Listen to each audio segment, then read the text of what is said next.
5 আগস্টের পরবর্তীতে আমরা দেখেছিলাম যে বিভিন্ন রাজনৈতিক চাপ ছিল এবং বিতর্কের মধ্যেও কিন্তু তিনি পদে ছিলেন, এবং 12 তারিখের পরেও আমরা দেখলাম যে প্রথম সংসদের যে অধিবেশনটি ছিল সেখানেও তার ভাষণের পর কিন্তু ওয়াকআউট করে বিরোধী দল। সবকিছু মিলিয়ে এখন কেন আসলে তার এই পদত্যাগের গুঞ্জনটি আসছে, আপনার বিশ্লেষণে কি বলে?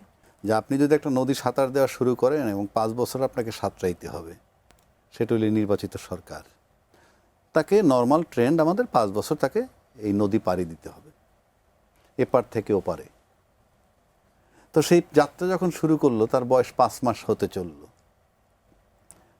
এবং রাষ্ট্রপতিকে যখন অপসারণ করা সবার দাবি ছিল, আমি মনে করি দেলোয়ার সাহেবও দাবি ছিল 5 আগস্টের পর, তখন কিন্তু আজকে যারা ক্ষমতাসীন তারা সম্মতি দেননি।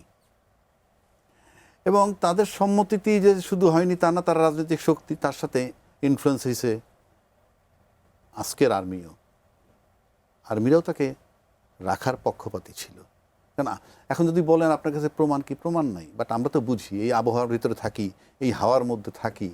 হ্যাঁ, শেখ হাসিনার মতো শক্তিশালী মহিলাকে চলে যেতে বাধ্য হলো, আর তার যে শতভাগ না 1000 ভাগ দুর্বল একটা ইনঅ্যাক্টিভ মানুষ থেকে গেল। তার মানে কি? তার মানে তাকে রাখা হয়েছে। যারা রাখছিলেন তারা কেন রাখছিলেন সেটা আমি জানি না। এমন হতে পারে যে তপ্ত লোহার উপরে দাঁড়িয়েছিল ওই মুহূর্তে রাজনৈতিক দল, ইনক্লুডিং ইন্টারিম গভর্নমেন্ট, অন্তর্বর্তীকালীন সরকার। হ্যাঁ, তারাও একটা তপ্ত পাটাতনের উপরে ছিল, সে কারণে হয়তো পারেনি। কারণ প্রশাসনকে লাগে কাজে, প্রশাসন যদি না ঝোঁকে, আর্মি একটা ফ্যাক্টর ঝোঁকে নাই, তাই সরাইতে পারে নাই। কিন্তু এই 5 মাস সাঁতার দেওয়ার পর আমাদের মাননীয় প্রধানমন্ত্রী উনি এখন বুঝতেছেন এই যে তাকে রাখা যাবে না।